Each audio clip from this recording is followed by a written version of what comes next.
കണ്ടെത്തിയ 9 മൃതദേഹങ്ങളും പരിശോധിച്ചപ്പോൾ ഡോക്ടർമാർ ഞെട്ടുകയാണ് യഥാർത്ഥത്തിലുണ്ടായത്.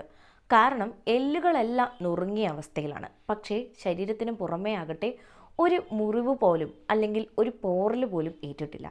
എന്തായിരിക്കും ഇവരുടെ മരണകാരണം എന്ന് ഡോക്ടർമാർ തല പുകഞ്ഞാലോചിച്ചു. 1959 റഷ്യയിലെ യൂറോ പർവ്വതനിരയിൽ നിന്ന് കണ്ടെത്തിയ, അതായത് ട്രെക്കിങ്ങിനായി പോയ 9 വിദ്യാർത്ഥികളുടെ ശരീരം പരിശോധിച്ചപ്പോൾ, മൃതദേഹം പരിശോധിച്ചപ്പോൾ കണ്ട കാര്യമാണ് ഞാൻ ഈ തുടക്കം തന്നെ പറഞ്ഞിരിക്കുന്നത്. ഒരുപാട് അത്ഭുതങ്ങൾ നിറഞ്ഞ കാര്യങ്ങൾ നമ്മുടെ ചുറ്റും സംഭവിക്കാറുണ്ട്. അതുപോലെ തന്നെ ദുരൂഹത നിറഞ്ഞ മരണങ്ങളും.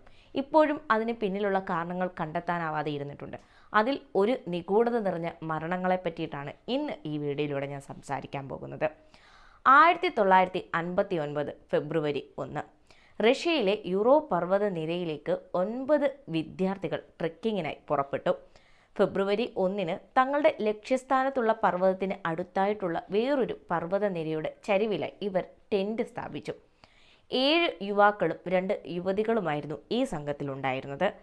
കാരണം ഇതിനു മുമ്പ് തന്നെ പലപ്പോഴും മഞ്ഞുമലകളിലൊക്കെ ട്രെക്കിങ്ങിന് പോയി വളരെയധികം പരിചയസമ്പന്നരായ ആൾക്കാരാണ് ഇവരൊക്കെ തന്നെ. അങ്ങനെ അന്ന് രാത്രി അവിടെ തങ്ങാമെന്ന് കരുതി ഇവർ ടെന്റിനുള്ളിൽ കഴിയുന്നു.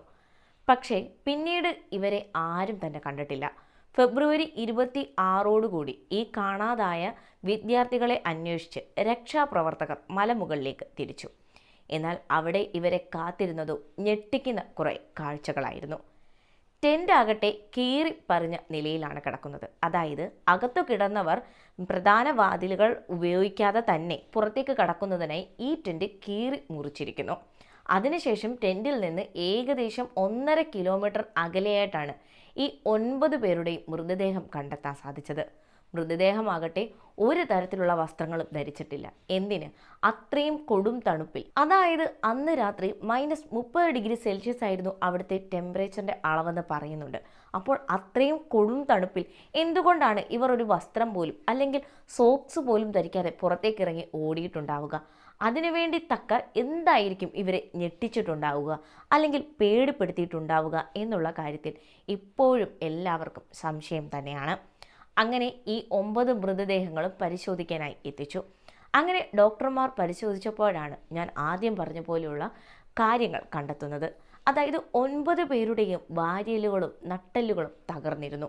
പക്ഷേ പുറമേന്ന് നോക്കിക്കഴിഞ്ഞാൽ ഒരു പോറൽ പോലും ആ 9 പേരുടെയും ശരീരത്ത് ഉണ്ടായിരുന്നില്ല. എന്നാൽ അവരുടെ വസ്ത്രങ്ങളിലാകട്ടെ, അതായത് ഉണ്ടായിരുന്നത് തന്നെ വളരെ കുറച്ച് വസ്ത്രങ്ങളാണ്, അതിൽ തന്നെ വളരെ വലിയ റേഡിയോ ആക്റ്റീവ് രേഖകളുടെ സാന്നിധ്യവും ഇവർ കണ്ടെത്തി. അതോടുകൂടി ഇവരുടെ മരണത്തെ ചുറ്റിപ്പറ്റി പല തിയറികളും ഉയർന്നു. ആദ്യത്തെ തിയറി എന്ന് പറയുന്നത് ഈ 9 പേരും അവിടെ ഉണ്ടായിരുന്നവർക്ക് 9 പേർക്കും മഞ്ഞിടിച്ചിലിനെ തുടർന്നുണ്ടാകുന്ന സൗണ്ടോ അങ്ങനെ മറ്റോ കേട്ടിട്ട് ഭയങ്കരമായ ഭയമുണ്ടായി പുറത്തേക്ക് ഇറങ്ങി ഓടിയതായിരിക്കും. കാരണം രക്ഷപ്പെടാനുള്ള വെപ്രാളത്തിലായിരിക്കാം ടെൻറ്റ് കീറി മുറിച്ച് ഈ 9 പേര് പുറത്തേക്ക് ഓടിയിട്ടുണ്ടാവുക.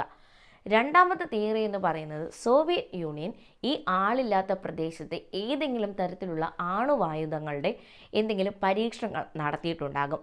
ആ പരീക്ഷണങ്ങളുടെ ഭാഗമായി ആയിരിക്കാം, അല്ലെങ്കിൽ അതിനെ തുടർന്നുണ്ടായ ശബ്ദം കേട്ട് പേടിച്ച് ഭയന്നോടിയ ഇവർക്ക് അതിൻ്റെ പേരിൽ തന്നെ മരണം സംഭവിച്ചതായിരിക്കാം എന്ന്. മൂന്നാമതായി ഉയർന്ന തിയറി പറയുന്നത് അതിശക്തമായ അവിടെ ഉണ്ടായ കാറ്റിനെ തുടർന്നുണ്ടായ ഇൻഫ്രാറെഡ് സൗണ്ട് കേട്ട് ഭ്രാന്തമായി അവർ പുറത്തേക്കോടി മരണപ്പെട്ടതായിരിക്കാം എന്നും പറയുന്നുണ്ട്. ഈ തിയറികളെല്ലാം തന്നെ നമ്മൾ പരിശോധിച്ചു കഴിഞ്ഞാൽ ആദ്യത്തെ തിയറി വളരെയധികം വിശ്വസിക്കാനാവാത്തതാണെന്ന് പറയാം. കാരണം മഞ്ഞിടിച്ചിൽ ഉണ്ടാവുന്ന ലക്ഷണമോ അല്ലെങ്കിൽ മഞ്ഞിടിച്ചിൽ ഉണ്ടാകുന്ന സ്ഥലത്തോ ആയിരുന്നില്ല ഇവരുടെ ടെൻറ്റ് ഉണ്ടായിരുന്നത്. അതുകൊണ്ട് തന്നെ ആദ്യത്തെ തിയറി നമുക്ക് അങ്ങനെ കരുതാൻ കഴിയില്ല.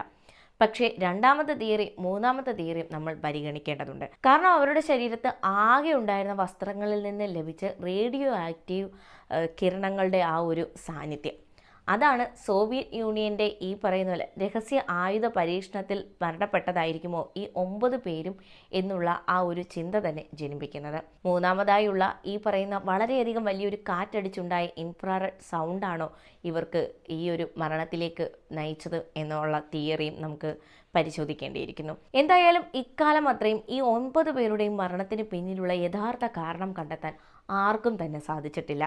എന്തായിരിക്കും ആ രാത്രി അവരെ ഞെട്ടിച്ചിട്ടുണ്ടാവുക? 1959 ഫെബ്രുവരി 1 ടെൻറ്റിൽ കിടന്നുറങ്ങിയ ആ 9 പർവ്വതാരോഹകരെയും എന്ത് തരത്തിലായിരിക്കും ഒരു മരണം അവരെ സമീപിച്ചിട്ടുണ്ടാവുക? ഇന്നും ഒരു രഹസ്യമായി തന്നെ ഈ 9 പേരുടെയും മരണം അവശേഷിക്കുകയാണ്. നിങ്ങൾക്ക് എന്താണ് തോന്നുന്നത്?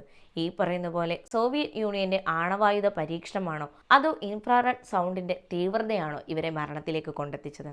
എന്തായാലും നിങ്ങളുടെ ലോജിക്കിനനുസരിച്ചുള്ള അഭിപ്രായം താഴെ കമൻറ്റായി രേഖപ്പെടുത്തൂ. അടുത്തൊരു വീഡിയോയുമായി വീണ്ടും കാണാം.